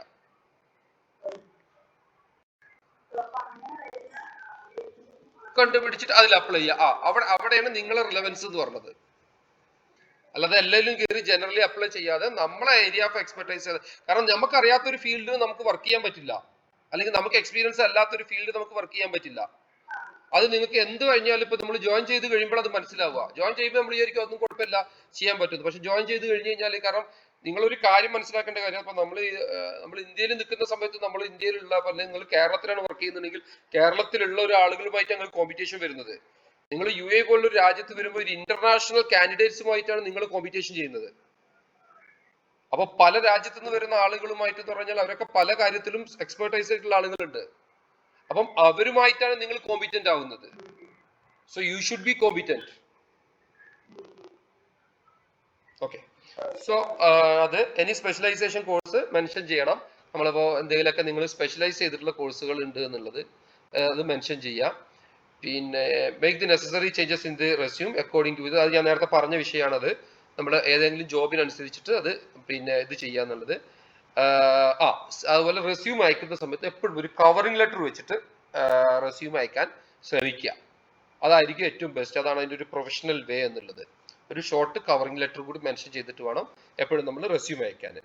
Cover letter should contain which post you are applying, your total years of experience, qualification and area of expertise. ഇത്രയും കാര്യങ്ങൾ വെച്ചിട്ടായിരിക്കണം നമ്മളെ കവറിംഗ് ലെറ്റർ പോകുന്നത്. ഓക്കെ, ഒരു റെസ്യൂമിനെ പറ്റിയിട്ട് എനിക്ക് തോന്നുന്നു ഒരു ജനറൽ ഐഡിയ നിങ്ങൾക്ക് കിട്ടിയിട്ടുണ്ടാവും എന്ന് ഞാൻ കരുതുന്നു. ഇത്രയും കാര്യങ്ങളാണ് റെസ്യൂമിൽ. പിന്നെ റെസ്യൂമിൽ ഇതിൽ പറയേണ്ടാത്തൊരു കാര്യം, ഇപ്പൊ പ്രത്യേകിച്ച് ഇപ്പൊ നമ്മളെ നാട്ടിൽ നടന്നുകൊണ്ടിരിക്കുന്ന ഒരു DR പ്രിഫിക്സിന്റെ ഒരു പ്രശ്നം നടക്കുന്നുണ്ട്. ദയവ് ചെയ്തിട്ട് മനസ്സിലാക്കുക, യു എയിൽ ഫിസിയോതെറാപ്പിസ്റ്റ് ഡോക്ടേഴ്സ് അല്ല. എല്ലാ യു എയിലെ ലൈസൻസിങ് അണ്ടറിൽ ടെക്നിക്കൽ ലൈസൻസിന്റെ അണ്ടറിലാണ് ഫിസിയോതെറാപ്പിസ്റ്റ് വരുന്നത്. ഇത് ഏതിന്റെ അണ്ടറിലാണെങ്കിലും ടെക്നീഷ്യൻ കാറ്റഗറിയിലുള്ള ലൈസൻസിങ് അതോറിറ്റിന്റെ അണ്ടറിലാണ് ഫിസിയോതെറാപ്പിസ്റ്റ് അറ്റ് പ്രസന്റ് സിനാരിയോയിൽ കിടക്കുന്നത്. ചിലപ്പോൾ രോഗികൾ നമ്മളെ ഡോക്ടർ എന്നൊക്കെ വിളിക്കും, അത് വേറെ വിഷയം. പക്ഷെ അതുകൊണ്ട് റെസ്യൂമിൽ ഒരിക്കലും DR വെച്ചിട്ട്, കാരണം 4-5 റെസ്യൂം ഞാൻ റെസ്യൂം ചെയ്ത് ഡോക്ടർ എന്ന് വെച്ചിട്ട് PT മെൻഷൻ ചെയ്തിട്ട്, അത് നിങ്ങൾ നാട്ടിൽ കൊടുക്കുമ്പോൾ അങ്ങനെ കൊടുത്താൽ മതി. ദയവ് ചെയ്തിട്ട് ഇവിടെ വരുന്ന സമയത്ത് നിങ്ങൾ അതൊന്നുമല്ല, നമ്മൾ സാധാ ഫിസിയോതെറാപ്പിസ്റ്റുകളാണ്. അപ്പം പേരിന്റെ കൂടെ ഡോക്ടർ പ്രിഫിക്സ് വെച്ചിട്ട് ദയവ് ചെയ്തിട്ട് ഇവിടെ അപ്ലൈ ചെയ്യാതിരിക്കുക. നിങ്ങളെ റെസ്യൂം സ്പോട്ട് റിജക്റ്റ് ആവും. ഓക്കെ, അതും കൂടി ഒന്ന് മനസ്സിലാക്കാം.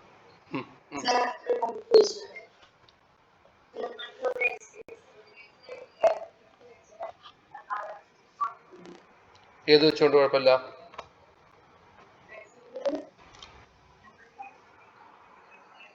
ഓക്കെ. നിങ്ങളിവിടെ വർക്ക് ചെയ്യുന്നത് ഡോക്ടർ ആയിട്ടാണോ ഫിസിയോതെറാപ്പിസ്റ്റ് ആയിട്ടാണോ? അപ്പൊ അപ്പൊ ഡോക്ടർ നോക്കാൻ പറ്റുമോ? ഇവിടെ ഫിസിയോതെറാപ്പിസ്റ്റ് ഡോക്ടർമാരായിട്ട് ഇവിടെ അംഗീകരിച്ചിട്ടില്ല. നാട്ടിൽ മാത്രമേ നിങ്ങൾക്ക് പെർമിഷൻ തന്നിട്ടുള്ളൂ. നിങ്ങളെ നാട്ടിലെ എക്സ്പീരിയൻസ്. ആ, വെച്ചോട്ടെ വെച്ചോട്ടെ വെച്ചോട്ടെ, എന്താ പ്രശ്നം? ഇവിടെ നിങ്ങൾ വെക്കുമ്പോൾ നിങ്ങൾ DR പ്രിഫിക്സ് ഇവിടെ വെക്കാൻ പറ്റില്ല. ഇവിടെ നിങ്ങൾ റെസ്യൂമിൽ അപ്ലൈ ചെയ്യുന്ന സമയത്ത് DR പ്രിഫിക്സ് വെച്ചിട്ട് അപ്ലൈ ചെയ്ത് കഴിഞ്ഞാൽ സ്പോട്ടിൽ റിജക്ട് ആവും. കാരണം ഇവിടെ ഫിസിയോസിന് DR വെക്കാനുള്ള പെർമിഷൻ ഇതുവരെ തന്നിട്ടില്ല. അണ്ടിൽ ടുഡേ കിട്ടിയിട്ടില്ല. നാളെ കിട്ടുമായിരിക്കാം ചിലപ്പോൾ, പക്ഷെ ഇതുവരെ തന്നിട്ടില്ല. പക്ഷെ പേഷ്യൻസ് നിങ്ങളെ ഡോക്ടർ എന്നായിരിക്കും വിളിക്കുക. അത് ഇവിടെ ഡോക്ടർ, ഫാർമസിസ്റ്റിനെയും ഡോക്ടർ തന്നെയാണ് വിളിക്കാറുള്ളത്. ആ, അപ്പൊ അതുകൊണ്ട് അത് നോക്കണ്ട. അത് നിങ്ങൾ ദയവ് ചെയ്തിട്ട് അതും കൂടി ശ്രദ്ധിക്കുക. റെസ്യൂമിൽ DR പ്രിഫിക്സ് വെക്കാതിരിക്കുക. നോക്കുക, നാട്ടിൽ നിങ്ങൾ എന്ത് വേണമെങ്കിലും ചെയ്തോ, അതൊന്നും നമ്മളിതല്ല. പക്ഷെ UAE വരുന്ന സമയത്ത്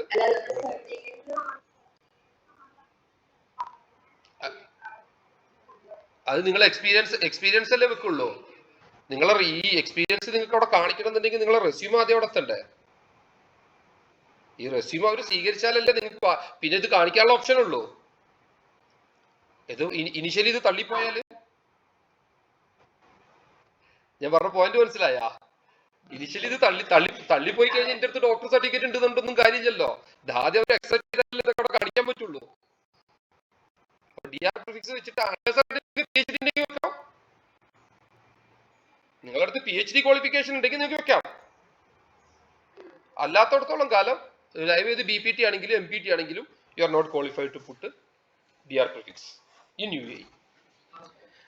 ഓക്കെ, സോ അതാണ് അതിന്റെ അവസ്ഥ. അതുകൊണ്ട് അതും ശ്രദ്ധിക്കുക.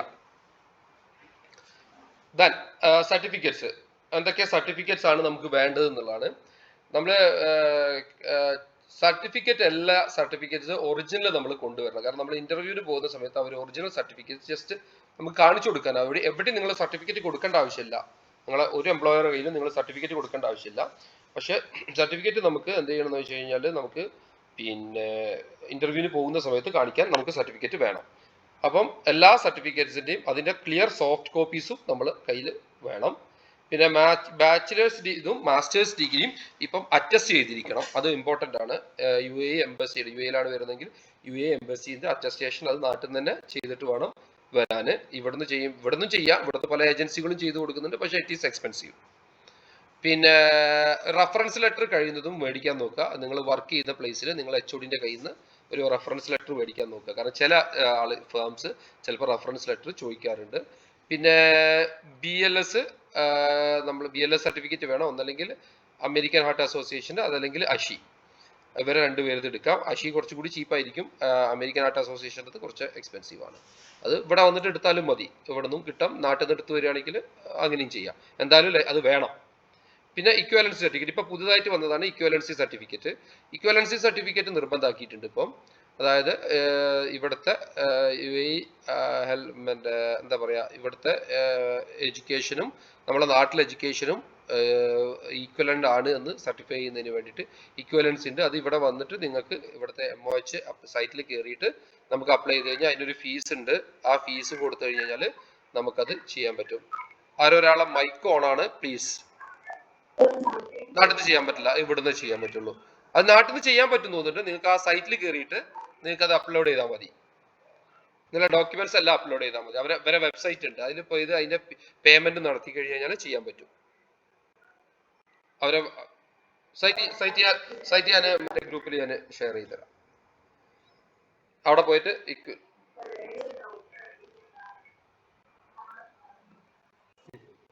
അത് കമ്പൽസറി ആണ്. ഇപ്പൊ അത് എല്ലാരും ചോദിക്കുന്നുണ്ട്. ഇപ്പൊ ഒരുവിധം എല്ലാ എംപ്ലോയീസും ചോദിക്കുന്നുണ്ട്. എന്തിന്?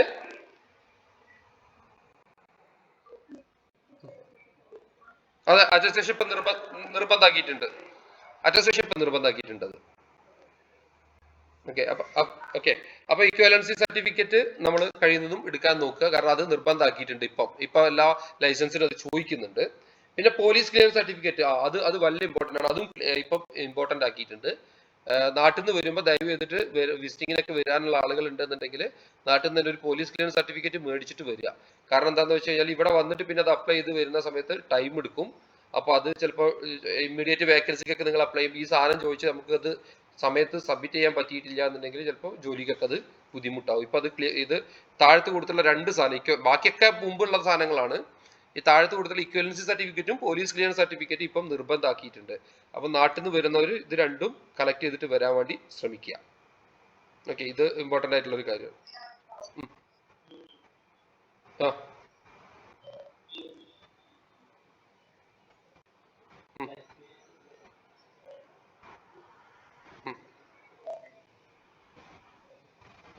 എക്സ്പീരിയൻസ് ആയിട്ട് നമ്മൾ എന്ത് ചെയ്താലും അതിന് നമ്മൾ പ്രൂഫ് സബ്മിറ്റ് ചെയ്യണം. പ്രൂഫ് വേണം. റെഫറൻസ് ലെറ്റർ ആണെങ്കിൽ കുഴപ്പമുണ്ടാവില്ല, പക്ഷെ അതും പ്രൂഫായിട്ട് കാണിച്ചാൽ മതി. മതി മതി മതി.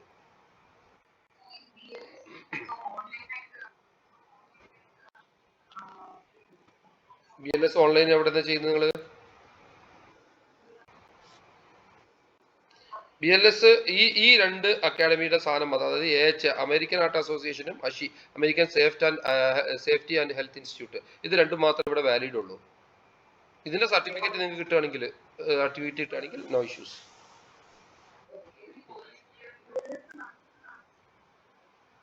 ഫിസിയോസിന് BLS മതി, ഫിസിഷ്യന് ACLS വേണം.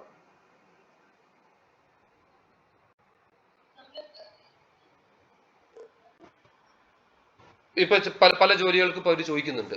പല സെന്റേഴ്സും ലൈസൻസിന്റെ സമയത്ത് ഒരു PCC ചോദിക്കുന്നുണ്ട്. അപ്പൊ കഴിയുന്നത് എടുത്തു വെക്കുന്നത് നന്നായിരിക്കും. സോ നമ്മൾ ഷോർട്ട് ടൈം ആണ്, അപ്പൊ ഞാനൊന്ന് കുറച്ചൊന്ന് ഫാസ്റ്റ് ആക്കുകയാണ്. Communication why communication is very important. ഇത് വലിയൊരു ഫാക്ടർ ആട്ടാ. ഇത് ഞാൻ സ്ഥിരമായിട്ട് ഫേസ് ചെയ്തുകൊണ്ടിരിക്കുന്ന വലിയൊരു ഇഷ്യൂ ആണ്. ഞാൻ അതിൻ്റെ ഒരു വാട്സപ്പ് ഷോർട്സ് ഞാൻ കാണിച്ചുതരാം. ഞാൻ 2023 അതാ കൊടുത്തിട്ടുണ്ടോ, ഡേറ്റ് കാണും. എൻ്റെ വാട്സപ്പിൽ വന്ന മെസ്സേജാണ്. ഞാൻ അയച്ചൊരു മെസ്സേജ്, അയാൾ any Arabic nationality female physiotherapist with DHL licence looking for a job please PM me. Thank you. ഞാൻ അയച്ചൊരു മെസ്സേജാണ്. അതിന് എനിക്ക് വന്ന റെസ്പോൺസിബിലിറ്റിയാണ്. നിങ്ങൾ നോക്കണം. Hi, regarding this I am physiotherapist Arabic nationality. Hello, I am interested Arabic female physio. Hello, I am physiotherapy. Third one നോക്കണം. അടുത്തത് I am interested which place is asking do you have more details. ഒരു job ഉണ്ട്, നിങ്ങൾ contact ചെയ്യൂ എന്ന് പറഞ്ഞിട്ട് ഞാനത് first കൊടുത്തിട്ടുള്ള സൈഡിലാണ് എൻ്റെ മെസ്സേജാണത്. അപ്പം അത് ഞാനൊരു ഗ്രൂപ്പിൽ ഇട്ടപ്പം എനിക്ക് വന്ന റെസ്പോൺസിബിലിറ്റീസ് ആണ്. പിന്നെ അതേപോലെ ഒരു വെബിനാർ ഞാൻ ഇട്ടതാണ് ഇതിന് മുമ്പ്. എനിക്ക് തോന്നുന്നത് എത്രയാണ്, 2024 ഞാൻ നടത്തിയൊരു വെബിനാറിൻ്റെ ഇട്ട സമയത്ത് എനിക്ക് വന്നിട്ടുള്ള എൻക്വയറീസ് ആണ്. I want to join this programme ma'am. Hi Dr. Sir, please send me the Google Meet link also for the seminar. Will add you into the group. Okay. ഞാൻ പറയുന്നത് എന്താണെന്ന് വെച്ച് കഴിഞ്ഞാൽ, നമ്മൾ ഒരാളായിട്ട് കമ്മ്യൂണിക്കേറ്റ് ചെയ്യുന്ന സമയത്ത് ആദ്യം നമ്മൾ ശ്രദ്ധിക്കേണ്ട കാര്യം, അതിപ്പോൾ ഇപ്പോഴും ഉണ്ട് നമ്മളെ, എസ്പെഷ്യലി നമ്മളെ മലയാളീസിൻ്റെ ഒരു പ്രശ്നമാണത്. അതായത് നമ്മളത് തിരുത്തിക്കൊണ്ട് മുന്നോട്ട് പോകണം, ഇല്ലെങ്കിൽ ബുദ്ധിമുട്ടാവും. നമ്മൾ കമ്മ്യൂണിക്കേഷൻ ഒരു പ്രോപ്പർ വരിക്കും. നിങ്ങൾ ഇപ്പോൾ നിങ്ങൾക്ക് പരിചയമില്ലാത്ത ഒരാളുമായിട്ട് നിങ്ങൾ കമ്മ്യൂണിക്കേറ്റ് ചെയ്യുമ്പം ആദ്യം നമ്മൾ ചെയ്യേണ്ട ഒരു കാര്യം എന്താ വെച്ചാൽ, നിങ്ങൾ ആരാണ് എന്നുള്ളത് അവരെ പറയുക എന്നുള്ളത്. നിങ്ങൾ ആരാണെന്നും, ഇപ്പോൾ ഉദാഹരണത്തിന് ഇപ്പോൾ ഞാൻ ഗുലാബാണ്, എൻ്റെ പേര്, ഞാനൊരു ഫിസിയോതെറാപ്പിസ്റ്റാണ്, ഇത്ര വർഷത്തെ എക്സ്പീരിയൻസ് ഉണ്ട്, ഞാൻ ഇപ്പോൾ നാട്ടിലാണ് വർക്ക് ചെയ്യുന്നത്, ഞാൻ എന്ന് പറഞ്ഞിട്ട് എൻ്റെ ഒരു ഇൻട്രൊഡക്ഷൻ ഞാൻ കൊടുക്കുക. അത് കൊടുത്തതിന് ശേഷം എന്ത് ആവശ്യത്തിനാണ് നിങ്ങൾ അവരെ കമ്മ്യൂണിക്കേറ്റ് ചെയ്യണമെന്നും കൂടി പറയാം. അത് വലിയൊരു ഫാക്ടറാണ്. അതല്ലാതെ ഈ പറഞ്ഞ മാതിരി നിങ്ങളൊരാവശ്യം മാത്രം എനിക്ക് മെസ്സേജ് അയച്ചു കഴിഞ്ഞാൽ ഇത് ആരാണെന്നും എന്താണെന്നും നമുക്ക് ആരും അറിയില്ല. എനിക്ക് വന്നിട്ടുള്ള സ്ക്രീൻഷോട്ട് ഇതേപോലെ പല ആൾക്കാർക്കും പോയിട്ടുണ്ടാവും. ഞാൻ പറഞ്ഞത് എനിക്ക് വന്നിട്ടുള്ള സ്ക്രീൻഷോട്ടാണ് ഞാനിപ്പോൾ ഈ ഷെയർ ചെയ്തുകൊണ്ടിരിക്കുന്നത് നിങ്ങൾക്ക്. അപ്പം അത് നമ്മൾ പ്രത്യേകമായിട്ട് ശ്രദ്ധിക്കേണ്ട കാര്യം, കമ്മ്യൂണിക്കേഷൻ എന്ന് പറഞ്ഞു കഴിഞ്ഞാൽ ഒരു ഭയങ്കര ഇമ്പോർട്ടൻ്റ് ആണ്. നമ്മളെ മലയാളികൾ ഏറ്റവും കൂടുതൽ ലാഗ് ചെയ്യുന്ന ഒരു മെയിൻ ഏരിയയും കൂടിയാണത്. അപ്പോൾ കമ്മ്യൂണിക്കേഷനിൽ എന്തൊക്കെയാണ് വേണ്ടത്? ഒരു സെൽഫ് ഇൻട്രൊഡക്ഷൻ, ഞാൻ നേരത്തെ പറഞ്ഞ പോലെ നമ്മളെ പേരെന്താണെന്നും ക്വാളിഫിക്കേഷൻ ആണെന്നും നിങ്ങൾ എവിടെ നിന്നാണ് കോൺടാക്ട് ചെയ്യണമെന്നും, നിങ്ങൾക്കിപ്പോൾ ജോലിക്കാണെങ്കിൽ ഏത് ലൈസൻസ് അല്ലെങ്കിൽ ഏത് എലിജിബിലിറ്റി ആണ് നിങ്ങൾക്കുള്ളതെന്നും, കറൻ്റ് നിങ്ങൾ എവിടെയാണെന്നുള്ളതും, പിന്നെ ആരെങ്കിലും ചില ആളുകളുടെ ഒപ്പം ഇന്ന ആള് പറഞ്ഞിട്ടാണ് ഞാൻ മെസ്സേജ് അയക്കുന്നുണ്ടെങ്കിൽ അത് പറയുമ്പോൾ അത് വായിക്കുന്ന സമയത്ത് ഇപ്പുറത്ത് ഇരിക്കുന്ന ഒരാൾക്ക് അത് നിങ്ങളെ പറ്റി വ്യക്തമായിട്ടൊരു ധാരണ ഇന്ന ആള് പറഞ്ഞിട്ടാണ് വിളിക്കുന്നത്. ചിലപ്പോൾ വേറെ ഇവരേതെങ്കിലും ഫ്രണ്ട്സ് പറഞ്ഞിട്ടുണ്ടാവും ഇന്ന ആള് നിങ്ങളെ കോൺടാക്ട് ചെയ്യുന്നത്. അപ്പം അത് പറയുമ്പോൾ സമയത്ത് നമുക്ക് കാര്യങ്ങൾ ക്ലിയർ ആയി എന്താണ് ഏതാന്നുള്ളത്. പിന്നെ നമുക്ക് കമ്മ്യൂണിക്കേഷൻ സ്റ്റാർട്ട് ചെയ്യാം. അതല്ലാതെ പിന്നെ എനിക്ക് ഇടയ്ക്ക് മെസ്സേജ് വരും, സാറേ ഒരു ജോലി വേണം എന്ന് പറഞ്ഞിട്ടൊരു മെസ്സേജ് വരും. അപ്പൊ ഞാൻ ആലോചിക്കും, പഠിച്ചോനെ ഞാനിത് ജോലി ഉണ്ടാക്കി കൊടുക്കണ പോലെ മെഷീനും വല്ല ഉണ്ടാക്കിയിട്ട് ഇരിക്കുകയാണ് ഇവിടെ എന്ന് വിചാരിക്കും. ഒരു ജോലി വേണം, ആരാണെന്നോ എന്താണെന്നോ ഏത് ലൈസൻസ് ആണെന്നോ എത്ര വർഷത്തെ എക്സ്പീരിയൻസ് ആണെന്നോ ആണാണോ പെണ്ണാണോ ഒന്നും അറിയില്ല, ഒരു ജോലി വേണം എന്ന് പറഞ്ഞിട്ട് മെസ്സേജ് വരും. അപ്പൊ അതുകൊണ്ട് നമ്മളത് ആ കാര്യത്തിൽ നമ്മൾ പ്രത്യേകമായിട്ട് ശ്രദ്ധിക്കുക. നമ്മൾ കമ്മ്യൂണിക്കേഷൻ എന്ന് പറയുന്നത് വളരെ ഇമ്പോർട്ടൻ്റ് ഉള്ളതാണ്. അത് നിങ്ങൾ ഈ പറഞ്ഞ സാധനം നിങ്ങൾ ഒരു ഇന്റർവ്യൂവിന് പോകുന്നതാണെങ്കിലും നിങ്ങൾ ഒരാൾക്ക് ഒരു മെയിൽ അയക്കുകയാണെങ്കിലും ഒരു വാട്സാപ്പിലാണെങ്കിലും ടെലിഫോണിക് കോൺഫറൻസിലാണെങ്കിലും ഏത് തരത്തിലാണെങ്കിലും ഇത്രയും കാര്യങ്ങൾ നമ്മളൊന്ന് ശ്രദ്ധിക്കുക എന്നുള്ളത് ഒരു മിനിമം ക്രൈറ്റീരിയ ആയിട്ട് കീപ്പ് ചെയ്യുക. നമ്മുടെ മലയാളികൾ ലാഗ് ചെയ്യുന്ന മെയിൻ ഒരു ഏരിയയാണ്, അതുകൊണ്ട് അത് ശ്രദ്ധിക്കുക. Communication should be very clear. Also while communicating B confidence your self. നമ്മൾ പറയുന്ന കാര്യങ്ങൾ നമ്മൾ എന്താണെന്ന് പറയുന്നതും നമ്മൾ ആ ഒരു ഇതും നമ്മളൊരു കോൺഫിഡൻസിൽ വേണം നമ്മൾ പറയാൻ. അത് പ്രത്യേകം ശ്രദ്ധിക്കുക. Avoid unnecessary questions. നമ്മൾ പരിചയമില്ലാത്ത ആളുകളുമായിട്ട് വെറുതെ അതും ഇതും കുറെ ക്വസ്റ്റ്യൻസ് അങ്ങനെ ഉണ്ടോ എന്ന് ചോദിക്കാതെ ആദ്യം എന്താണ് എന്നുള്ളത് പറഞ്ഞിട്ട് നിങ്ങളെ കാര്യം എന്താണെന്ന് അവതരിപ്പിക്കുക. അതിന് ആൻസർ കിട്ടിയതിനു ശേഷം നെക്സ്റ്റിലോട്ട് പോകുക. അതല്ലാതെ ചില ആളുകൾ ചോദ്യം ചോദിക്കും, ഒരു 10 ക്വസ്റ്റ്യൻസ് ആദ്യം തന്നെ വരിക. നമ്മൾ ആ വായിച്ചു നോക്കുമ്പോൾ നമ്മൾ ആ കിടക്കും, കുറച്ചൊരു ഇത് എവിടെ നിന്ന് തുടങ്ങണം എങ്ങനെ തുടങ്ങണം എന്നുള്ളത് നമുക്കറിയില്ല. അപ്പൊ അതുകൊണ്ട് നമ്മളൊരാളുമായിട്ട് കമ്മ്യൂണിക്കേറ്റ് ചെയ്യുന്ന സമയത്ത് നമുക്ക് റിലവന്റ് ആയിട്ടുള്ള കാര്യങ്ങൾ എന്താണോ അറിയേണ്ടതിനെ പറ്റി ഒരു ധാരണ നമുക്ക് വേണം. അത് വെച്ചിട്ട് നമ്മൾ അവരുമായിട്ട് കമ്മ്യൂണിക്കേറ്റ് ചെയ്യുക. പിന്നെ ഇതാണ് നമ്മുടെ കമ്മ്യൂണിക്കേഷനിൽ ശ്രദ്ധിക്കുന്ന ഒരു കാര്യം. Attending interviews before going to interview just check about the firm. Okay, നമ്മളൊരു ഇന്റർവ്യൂ അറ്റൻഡ് ചെയ്യുകയാണെന്നുണ്ടെങ്കിൽ ഇപ്പോൾ ഒരു ഫേമിൽ നിന്ന് നിങ്ങൾക്ക് ഒരു ഇന്റർവ്യൂ കോൾ വന്നു, ഇന്റർവ്യൂ അറ്റൻഡ് ചെയ്യുകയാണെന്നുണ്ടെങ്കിൽ നമ്മൾ ചെയ്യേണ്ട ഒരു കാര്യം, നമ്മൾ അവരുമായിട്ട് ഒരു എന്താ പറയുക ആ സെന്ററിനെ പറ്റിയിട്ട് അല്ലെങ്കിൽ ആ ഇൻസ്റ്റിറ്റ്യൂഷനെ പറ്റിയിട്ട് നമ്മളൊരു സ്റ്റഡി നടത്തിയിട്ട് വേണം നിങ്ങൾ പോകാൻ. പിന്നെ അതൊരു കോർപ്പറേറ്റ് ഫേം ആണോ സിംഗിൾ ഫേം ആണോ, അതെന്തിനാന്ന് വെച്ച് കഴിഞ്ഞാൽ കോർപ്പറേറ്റ് ഫേംസ് ആണെന്നുണ്ടെന്നുണ്ടെങ്കിൽ കോർപ്പറേറ്റ് ഫേമിന് അവരുടേതായിട്ടുള്ള കുറെ പോളിസീസ് ഉണ്ടാവും. ആ പോളിസിന്ന് അവർ അങ്ങോട്ടും ഇങ്ങോട്ടും മാറാൻ ഒരിക്കലും തയ്യാറാവില്ല. സിംഗിൾ സെറ്റപ്പ് ഒക്കെ ആണെന്നുണ്ടെങ്കിൽ കുറച്ചുകൂടി ഫ്ലെക്സിബിൾ ആയിരിക്കും. അതായത് ഒരു ചെറിയൊരു ക്ലിനിക് ഒക്കെ ആണെന്നുണ്ടെങ്കിൽ കുറെ കൂടി ഫ്ലെക്സിബിൾ ആയിരിക്കും. ഇപ്പോൾ വലിയ വലിയ കോർപ്പറേറ്റ് ഭീമന്മാർക്കാണെങ്കിൽ അവർക്ക് റിട്ടേൺ പോളിസീസ് ഉണ്ടാവും. ആ പോളിസി ആൻഡ് പ്രൊസീജിയേഴ്സ് അവർ ഒരിക്കലും മാറില്ല. അപ്പൊ അത് അറിയാൻ വേണ്ടിയിട്ടാണ് നമ്മൾ ഇത് ഏത് ഫേം ആണെന്നും അതിനെ പറ്റിയിട്ട് ഒരു തറോ ചെക്ക് ചെയ്തിട്ട് വേണം നമ്മൾ ഏത് ഇന്റർവ്യൂവിനും പോകാൻ. Also check which emirates and area is belongs to. know about the salary range of that firm in the market. മാർക്കറ്റിലുള്ള സാലറി റേഞ്ച് അറിഞ്ഞിരിക്കണം. ആ ഫേമിന്റെ സാലറി റേഞ്ച് അറിയാൻ പറ്റുകയാണെങ്കിൽ അതും ബെറ്റർ ആണ്. അതായത് ചിലപ്പോൾ ചിലർ പറയും ഞങ്ങൾക്ക് ഇത്ര സാലറി റേഞ്ച് കൊടുക്കാൻ പറ്റുള്ളൂ എന്ന് പറയും. മാർക്കറ്റ് വാല്യൂ ചിലപ്പോൾ അതിനെക്കാട്ടി കൂടുതലാവാം കുറവാവാം. അപ്പൊ അങ്ങനെയൊക്കെയുള്ള കുറെ ഇതുണ്ട്. അപ്പൊ അത് നമ്മൾ അറിഞ്ഞിരിക്കണം നമ്മൾ എപ്പോഴും സാലറി നെഗോസിയേഷൻ ചെയ്യുന്ന സമയത്ത്. Less salary mention is not a proper. 10-20 ആൾക്കാർ ഒരുമിച്ച് ഇന്റർവ്യൂവിന് പോകുന്ന സമയത്ത് ചില ആൾക്കാരുണ്ട് എനിക്ക് കുറഞ്ഞ സാലറി മതി എന്ന് പറഞ്ഞിട്ട് ചെറിയ സാലറി പറയും. അപ്പൊ ഈ ചെറിയ സാലറി പറയുന്ന സമയത്ത് എന്താ പ്രശ്നം എന്ന് വെച്ച് കഴിഞ്ഞാൽ എല്ലാവരും വിചാരം ചെറിയ സാലറി പറയുമ്പോൾ എനിക്ക് കൂടുതൽ ജോലി കിട്ടും എന്നുള്ള ഒരു ധാരണ ഉണ്ട്. അത് തെറ്റായ ധാരണയാണ്. അത് നിങ്ങളുടെ ഡിഗ്നിറ്റി കുറയ്ക്കുകയാണ്. പ്രൊഫഷന്റെയും കൂടി ഡിഗ്നിറ്റി കുറയ്ക്കുന്ന ഒരു സംഭവമാണ് അത് നടക്കുന്നത്. അതൊരിക്കലും ആ ലെവലിലോട്ട് നമ്മൾ പോകരുത്. നിങ്ങളെ ഇടുന്ന വിലയാണ് നിങ്ങളെ സാലറി എന്ന് പറയുന്നത്. അപ്പം അത് ഇപ്പൊ കുറഞ്ഞ സാലറി ഇടുമ്പോൾ നിങ്ങൾക്ക് അത്രേ വില കാണുന്നുള്ളൂ എന്നുള്ളതുണ്ട്. ഇത് ഏറ്റവും കൂടുതൽ കണ്ടുവരുന്നത് ഫീമെയിൽസിലാണ്. എന്തുകൊണ്ടാന്ന് വെച്ചാൽ ഹസ്ബൻഡ് ഇവിടെ വർക്ക് ചെയ്യുന്നുണ്ടാവും. അപ്പൊ അവർക്ക് ഇതിന്റെ കൂടെ ഒരു എന്താ പറയുക ഒരു ഹാഡ് ഓൺ കിട്ടാൻ വേണ്ടിയിട്ട് വർക്ക് ചെയ്യുന്ന കുറെ ഫീമെയിൽസ് ഉണ്ട്. അതല്ല പ്രൊഫഷനോട് സ്നേഹമുള്ള ആളുകളും ഉണ്ട് കേട്ടോ, അല്ലാന്ന് ഞാൻ പറയുന്നില്ല. പക്ഷെ ഇതുപോലെ ഫീമെയിൽസ് ആ ഫാമിലിയിൽ ഒരു ഇൻകം കൂട്ടാൻ വേണ്ടി വർക്ക് ചെയ്യുന്നത്. അപ്പൊ എത്ര കുറഞ്ഞ സാലറി കിട്ടിയാലും കുഴപ്പമില്ല, എന്ത് കിട്ടിയാലും മെച്ചല്ലേ എന്ന് വിചാരിച്ചിട്ട് വർക്ക് ചെയ്യാൻ വേണ്ടിയിട്ട് ഇവരെന്ത് പണിയെന്ന് വെച്ചാൽ അധികം ആൾക്കാർ കുറഞ്ഞ സാലറി പറയും. അപ്പൊ അതുകൊണ്ട് പ്രശ്നം എവിടെയെന്ന് വെച്ച് കഴിഞ്ഞാൽ ഈ കുറഞ്ഞ സാലറിക്ക് വർക്ക് ചെയ്യുമ്പോൾ നെക്സ്റ്റ് ടൈം ഇവരൊരാളെ ഹയർ ചെയ്യുമ്പോൾ ഇവർ പറയും ഇത്ര സാലറിക്ക് ആളെ കിട്ടുന്നുണ്ടല്ലോ, പിന്നെ എന്തിനാ നമ്മൾ സാലറി കൂടുതൽ കൊടുക്കേണ്ട ആവശ്യം, അതന്നെ നമ്മളെ സാലറി ആക്കിയാൽ മതി എന്ന് പറയും. അപ്പൊ ഒരിക്കലും ഫിസിയോസിന്റെ സാലറി ഇവിടെ UAE കൂടാത്തതിന്റെ ഒരു മെയിൻ റീസൺ ഈ പറഞ്ഞതാണ്. പ്രൊഫഷണൽ എത്തിക്സ് കീപ്പ് ചെയ്യാത്തതിന്റെ ഒരു മെയിൻ കാരണമാണ്. അതിന് പലർക്കും പല റീസൺസ് ഉണ്ടാവും. പല ആൾക്കാർക്കും ചിലപ്പോൾ ഫാമിലിയുമായിട്ടുള്ള ഇഷ്യൂസ് ഉണ്ടാവും, ഫാമിലി ആയിട്ടുള്ള പ്രശ്നങ്ങളും കാര്യങ്ങളൊക്കെ ഉണ്ടാവും. പക്ഷെ ഫാമിലി എന്നതിനുപരി നമ്മൾ വർക്ക് ചെയ്യുന്നത് ഒരു പ്രൊഫഷണൽ ആണ് എന്നുള്ള ഒരു ബോധം നമുക്ക് ആദ്യം വേണം. ഫാമിലി വേണ്ട എന്നല്ല ഞാൻ പറയുന്നതിന്റെ അർത്ഥം. ഫാമിലിയുടെ കൂടെ തന്നെ നമ്മൾ വർക്ക് ചെയ്യുന്ന ഒരു പ്രൊഫഷനാണ്. ഞാൻ ചീറ്റ് ചെയ്യുന്നത് എന്റെ പ്രൊഫഷനെയാണ്. 4.5 വർഷം അല്ലെങ്കിൽ 5 വർഷം നമ്മൾ പഠിച്ചിട്ട് ഞാൻ ഇത്ര സാലറി എനിക്ക് കിട്ടാനുള്ള എലിജിബിലിറ്റി ഉള്ളൂ എന്നുള്ളത് നമ്മളൊന്ന് സ്വയം ചിന്തിച്ചു കഴിഞ്ഞാൽ തീരാവുന്ന പ്രശ്നങ്ങളെ ഉള്ളൂ. ഓക്കെ. പിന്നെ ഇന്റർവ്യൂവിന് അറ്റൻഡ് ചെയ്യുന്ന സമയത്ത് നമ്മൾ ഡ്രസ് കോഡ്സ് അത് ഭയങ്കര ഇമ്പോർട്ടൻ്റ് ആണ്. പിന്നെ ഡ്രസ്സിങ്സ്, അതായത് നമ്മൾ ഈ കുറേ ആളുകളുണ്ട് മറ്റേ എന്താ പറയുക ഇപ്പോഴത്തെ ജെൻസി പിള്ളേർ ഇടുന്ന മാതിരി കുറേ പാൻറ്റുകളും ഇതൊക്കെ ഇട്ടിട്ട് ഇന്റർവ്യൂവിന് പോകുന്ന ദയവ് ചെയ്ത് ചെയ്യാതിരിക്കുക. എപ്പോഴും നമ്മൾ ഇന്റർവ്യൂവിന് പോകുന്ന സമയത്ത് ഈ പ്ലെയിൻ ഡ്രസ്സുകൾ, അതായത് ആണുങ്ങളാണെന്നുണ്ടെങ്കിൽ പ്ലെയിൻ ഷർട്ടുകൾ അങ്ങനത്തെ ഇട്ടിട്ട് ഇന്റർവ്യൂവിന് പോകാൻ വേണ്ടി ശ്രമിക്കുക. പെണ്ണുങ്ങളാണെന്നുണ്ടെങ്കിൽ ഇപ്പോൾ ഇവിടെ കോമൺ ആയിട്ട് മുസ്ലിംസ് ആണെന്നുണ്ടെങ്കിൽ പർദ്ദ എന്നുള്ളത് ഒരു കോമൺ ആണ്, ദാറ്റ് ഈസ് ആൾസോ അക്സെപ്റ്റബിൾ. അതല്ലാതെ ബാക്കിയുള്ള റിലീജിയനിലുള്ള ആളുകളാണെന്നുണ്ടെങ്കിൽ ഒരു നല്ലൊരു ഒരു ഗുഡ് ലുക്കിംഗ് ആയിട്ടുള്ള ഡ്രസ്സ്, കുറെ കളർഫുൾ ആയിട്ടുള്ള ഡ്രസ്സുകളൊന്നും ഇട്ടിട്ട് പോകാതിരിക്കുക. അത് പ്രത്യേകം ശ്രദ്ധിക്കുക. കാരണം വലിയ വലിയ ഫേംസ് ഇതെല്ലാം നോട്ട് ചെയ്യും. വലിയ വലിയ ഫേംസിലോട്ടാണ് നിങ്ങൾ ഇന്റർവ്യൂവിന് പോകുന്നതെങ്കിൽ ഇതെല്ലാം നമുക്കവിടെ മാർക്കബിൾ ചെയ്യുന്ന കാര്യങ്ങളാണ്. പിന്നെ enter the hall with a pleasant way. നമ്മൾ ടെൻസ്ഡ് ആയിരിക്കും ഒരു ഇന്റർവ്യൂവിന് പോകുന്ന സമയത്ത്. I totally agree with that. പിന്നെ അങ്ങനെ നമ്മൾ ടെൻസ്ഡ് ആണെന്നുള്ളത് നമ്മൾ മറ്റുള്ളവരെ കാണിക്കേണ്ട ആവശ്യമില്ല. നമ്മളെപ്പോഴും ഒരു പ്ലസന്റ് വേലായിരിക്കണം അവിടെ പോകുന്നത്. പിന്നെ അതുപോലെ വിഷ് ദം അക്കോർഡിംഗ്ലി വിത്ത് പ്ലസന്റ്. അപ്പോഴും നമ്മൾ കയറി ചെല്ലുന്ന സമയത്ത് ഒരു ഗുഡ് മോർണിംഗോ അല്ലെങ്കിൽ പിന്നെ ഗുഡ് ആഫ്റ്റർനൂണോ എന്താണ് ആ സമയത്തിനനുസരിച്ചുള്ളത് എപ്പോഴും ഒരു വിഷ് ചെയ്തുകൊണ്ടിട്ട് കയറി ചെല്ലാൻ നോക്കുക നമ്മളെ പിന്നെ ഇന്റർവ്യൂ ഹാളിലോട്ട്. Prepare a good self. ഇത് വലിയ ഇമ്പോർട്ടൻ്റ് ആണ്. നമ്മളെ പറ്റിയിട്ടുള്ള ഒരു സെൽഫ് ഇൻട്രൊഡക്ഷൻ നമ്മൾ എപ്പോഴും നല്ലൊരു സെൽഫ് ഇൻട്രൊഡക്ഷൻ പ്രിപ്പയർ ചെയ്ത് വെക്കണം. ഓക്കെ. ആ സെൽഫ് ഇൻട്രൊഡക്ഷനിൽ നമ്മളെ ഫാമിലി അങ്ങനെയാണ് ഇങ്ങനെയാണെന്നൊന്നും പറയേണ്ട ആവശ്യമില്ല. നിങ്ങൾ എന്താണോ, നിങ്ങളെ ക്വാളിഫിക്കേഷൻ എന്താണോ, നിങ്ങളെ പ്രൊഫഷണൽ എക്സ്പീരിയൻസ് എന്താണോ എന്നുള്ളത് വളരെ വ്യക്തമായിട്ട് മെൻഷൻ ചെയ്യുന്ന രീതിയിൽ നമ്മൾ മെൻഷൻ ചെയ്തിട്ട് വേണം നമ്മളത് മുന്നോട്ട് പോകാൻ. അതൊരു സെൽഫ് ഇൻട്രൊഡക്ഷൻ ഭയങ്കര ഇമ്പോർട്ടൻ്റ് ആയിട്ടുള്ളതാണ്.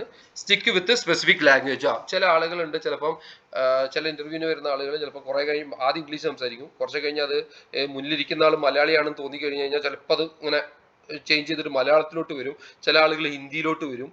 അപ്പം അത് ഒരിക്കലും പാടില്ല. ഇന്റർവ്യൂ അറ്റൻഡ് ചെയ്യുന്ന സമയത്ത് ഒരു ലാംഗ്വേജിൽ നമ്മൾ സിക്ക് ഓൺ ചെയ്യുക. ഇംഗ്ലീഷാണ് കോമൺ ലാംഗ്വേജ്, അപ്പോൾ ഇംഗ്ലീഷ് ലാംഗ്വേജിൽ തന്നെ നമ്മൾ സിക്ക് ഓൺ ചെയ്യുക. ആൻസേഴ്സ് എല്ലാം ഇംഗ്ലീഷിൽ തന്നെ കൊടുക്കുക. പിന്നെ എല്ലാ സമയത്തും communicate with eye contact. Eye contact എപ്പോഴും കീപ്പ് ചെയ്യാൻ പറയാം. നമ്മൾ അങ്ങോട്ടും ഇങ്ങോട്ടും നോക്കിയിട്ടോ അത് ഇത് അങ്ങനെ പറയാതെ ഐ കോണ്ടാക്ട് കീപ്പ് ചെയ്യുക. ഇവിടെയാണ് ഞാൻ പറഞ്ഞ നേരത്തെ ആദ്യം പറഞ്ഞിട്ടുള്ള റെസ്യൂമിന്റെ ഇമ്പോർട്ടൻസ് വരുന്നത്. റെസ്യൂം എന്ന് പറഞ്ഞതിന്റെ ഇമ്പോർട്ടൻറ്റ് എത്രത്തോളം ഉണ്ട് എന്നുള്ളത് നമ്മളെ ഈ ഇന്റർവ്യൂ മനസ്സിലാവും.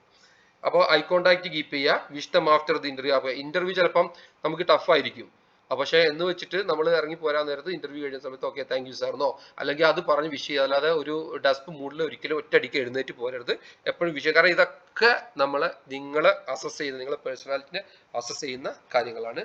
Don't ask much questions to the interview unless and until if they are requested.